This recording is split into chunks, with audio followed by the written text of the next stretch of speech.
बेहतरीन drama serial बिरंग के नेक्स्ट एपिसोड में आप देखेंगे कि अब जाकर दुर्दाना मज़ीद भड़काने की कोशिशों में लग चुकी है, क्योंकि अब उसको नज़र आ रहा है कि हर कोई अपने मुंह ज़ोर होता चला जा रहा है और उसकी इस घर में टगे की इज्जत नहीं रह गई है, क्योंकि वो अपनी बाजी जान के ज़रिए ही पहचानी जाती थी। और अब वो जैसा कि देख रही है कि अब कोई उसकी इज्जत नहीं है और जगह जगह पर उसकी ज़िल्लत होना शुरू हो चुकी है, तो वो काफ़ी परेशान हो जाती है और सोचती है कि कुछ ना कुछ ऐसा किया जाए जिसकी वजह से सारा कुछ दोबारा से उसके हाथ में आ जाए।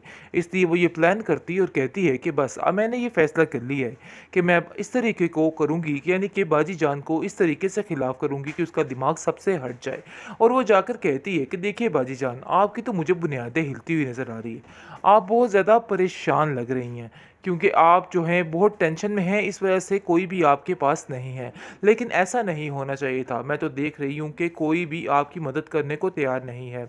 हर कोई ज़िद और हठधर्मी कर रहा है।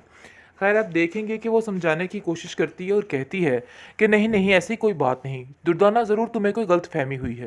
मैं तुम्हें समझाने की कोशिश कर रही हूँ, देखो ऐसा वैसा कुछ भी नहीं है, बस यही हकीकत है। आगे से वो कहती है नहीं, मैं आपको एक इस्लाह देना चाहती हूँ कि अपने इस तरीके को सही कीजिए, यानी कि इन लोगों पर थोड़ी नज़र रखिए। और ये लोग बहुत ज़्यादा आपसे अब हरदर्मी से पेश आने लग गए हैं।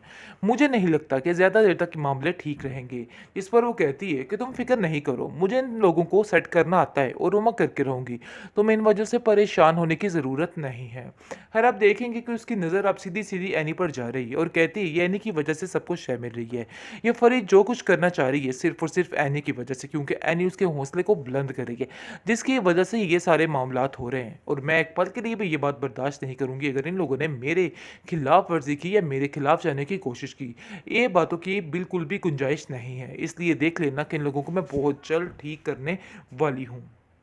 तो सोच समझ लेता है, इतनी उल्टी बातें करके उस बेचारी का क्यों आप दिल जला रही हैं। आगे ही आपने उसके साथ बहुत ज़्यादा ज़्यादती की है, मज़ीद कोई भी ऐसी ज़्यादती मैं उसके साथ नहीं होने दूँगा। बस मैंने ये फ़ैसला कर लिया है। इस पर फ़ाखरा कहती है कि नहीं, कि तुम चुप कर जाओ और मेरे मामलात में बोलने की कोई भी ज़रूरत नहीं है। मुझे पता है कि इन जैसे लोगों को किस तरीके से ट्रीट करना है। तुम नहीं जानते कि चंद ही दिनों में ये लड़की वहाँ से खुद वापस आ जाएगी। अगर ये लड़की वहाँ से वापस ना आई तो मेरा नाम बदलवा देना। जिस पर आप देखेंगे कि वो उसको कहती है कि ऐसा कभी नहीं होगा, लेकिन अंदर ही अंदर से वाकई में फरी इस बात से तंग आ चुकी है। लेकिन अपनी माँ के सामने कोई भी ऐसी बात नहीं करती, लेकिन ये बात अपनी माँ से कह जाती है कि आपने जो कुछ किया है बहुत सख्त ज़्यादती की है, आपको ऐसा हरगिज़ नहीं करना चाहिए था। पता नहीं आप किस किस्म की माँ हैं, मुझे तो कुछ समझ नहीं आ रहा है।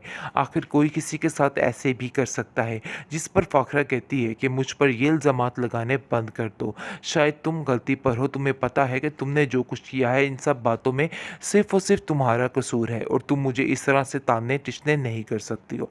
बस मैं तुम्हें इतनी बात समझाना चाहती हूँ कि आइंदा से कभी भी इधर का रुख दोबारा मत करना। एनी काफ़ी परेशान हो जाती है घर के ये हालात देख के और कहती है कि अब कैसी बातें कर रही हैं। देखिए घर आई बेटी के साथ इस तरह से सलूक नहीं किया जाता है, ये सरासर ज़्यादती है। आपको कुछ तो सोचना होगा, कुछ तो लिहाज कीजिए।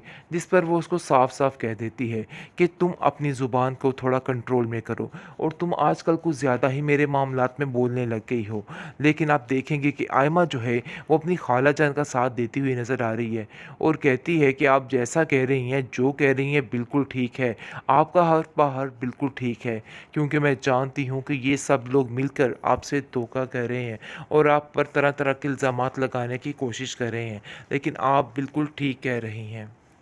अपनी बेटियों की ये हालत देखकर कोई हाल नहीं रह गया एनी की माँ का, और वो कहती है कि मैं जब भी देखती हूँ इमल को ऐसे, तो मेरा दिल कुढ़ता रहता है और कुछ समझ नहीं आती कि आखिर इसके लिए क्या करूँ, क्योंकि मैं जानती हूँ कि मैं इसके लिए कुछ भी नहीं कर सकती।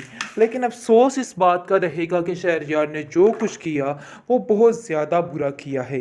इस पर वो कहती है कि मैं जानती हूँ ये सारी बातें, लेकिन हकीकत ये है कि अब इसको खुद भी आगे होना पड़ेगा और ख़ुद ही इसको सब कुछ करना पड़ेगा, क्योंकि मैंने बहुत कोशिश करके देख ली और सब घर वालों से बात की, लेकिन दुर्दाना खाला अंदर आकर कोई ना कोई ऐसी टोक लगा देती हैं जिसकी वजह से सारे मामलात दरे के दरे रह जाते हैं। मुझे तो समझ ही नहीं आ रही, मुझे तो ऐसा लग रहा है कि उन लोगों का दिमाग भरने में सिर्फ़ और सिर्फ़ दुर्दाना खाला का हाथ है और वो ये नहीं चाहती हैं कि कुछ भी अच्छा हो। इसलिए आप देखेंगे कि वो समझाने की कोशिश कर रही है कि उसको शहरयार से बना के रखनी पड़ेगी। ऐसा करेगी तो उसको अपना ही फ़ायदा है, क्योंकि जब तक ये लड़की अना की आद में रहेगी, अना से रगे रहेगी, तो इसका कुछ भी नहीं बन सकता। खैर आप देखेंगे कि उसकी माँ कहती है, मैं ये बात बड़े अच्छे तरीके से जानती हूँ कि जो कुछ कर रही है सरासर गलत कर रही है।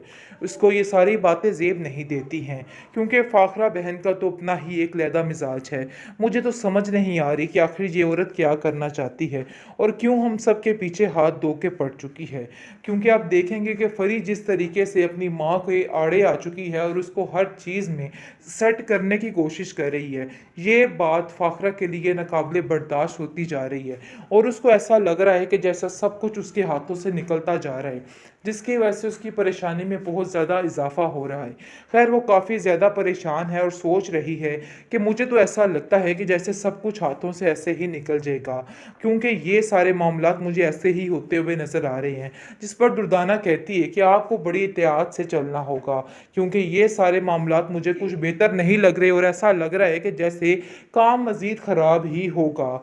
आगे से आप देखेंगे कि दुर्दाना जैसे ही इसको समझाती है और वो कहती है कि नहीं, अभी भी मुझे बाजी को हारना नहीं है, बल्कि इस बाजी को जीत कर ही सांस लेना है। इसलिए बेहतर यही है कि कोई भी मेरे मामलात में दखल अंदाजी ना करे। मैं खुद बहुत ज़्यादा तंग आ चुकी हूँ रोज़ की चिक चिक से। अब इसका मतलब ये थोड़ा है कि हर बात मान ली जाए, क्योंकि मैंने अपने तीनों बच्चों की बातें मान के बहुत ही बड़ी गलती कर दी है। मुझे तो ऐसा लगता है कि मुझे ऐसा कभी करना ही नहीं चाहिए था, क्योंकि अब सब मेरे हाथों से बाहर निकल चुके हैं और कुछ भी पता नहीं चल रहा कि आखिर ये चाहते क्या हैं और क्या करना चाह रहे हैं, क्योंकि ये लोग दिन ब दिन हद से ज़्यादा बढ़ते जा रहे हैं। आए दिन इन लोगों की कोई ऐसी नई फरमाइश सामने आ जाती है जिसकी वजह से मामलात काफ़ी ख़राब हो जाते हैं। मुझे तो लगता है कि अब इन लोगों से खुद ही निपटना पड़ेगा और इन लोगों को खुद ही तरीके से हैंडल करना होगा। जिस पर दुर्दाना कहती है, आप फिक्र मत करें, आप इन सब चीज़ों में अकेली नहीं हैं। हालांकि फ़ाखरा ये नहीं जानती है कि इन सब चीज़ों में सबसे ज़्यादा बढ़ चढ़ कर हिस्सा जो ले रहा है वो ये औरत ही है, और इसकी वजह से ही घर के सारे माहौल जो हैं वो ख़राब हो रहे हैं, क्योंकि जो इसकी बेटी करना चाह रही है इस चीज़ का भी इसको अंदाज़ा नहीं है और वो समझ रही है कि वो बहुत ही अच्छी है और उसका साथ देगी। लेकिन वो ये नहीं जानती जिस एनी और एमल की वो सारी ज़िंदगी बातें करती आई है, वो उसके नज़दीक से भी नहीं छू कर गुजरी, यानी कि इस कदर चालाक लड़की है। लेकिन जब इसको इस बात का अंदाज़ा हो जाएगा तो वो खुद ही इसको भी हैंडल कर लेगी। बहरहाल आप देखेंगे फ़िलहाल तो उसको हर चीज़ अपनी अपने हाथों से जाती हुई नज़र आ रही है और वो काफ़ी ज़्यादा परेशान भी हो चुकी है कि आखिर उसको क्या करना चाहिए और क्या नहीं करना चाहिए। इस चीज़ की टेंशन ने उसका दिमाग ख़राब करके रख दिया है कि उसको समझ ही नहीं आ पा रही है, क्योंकि वो जिससे कोई भी बात करती है उस बात का उल्ट ही निकल आता है और उसको जैसा लग रहा है कि हर कोई उसका दुश्मन बन चुका है।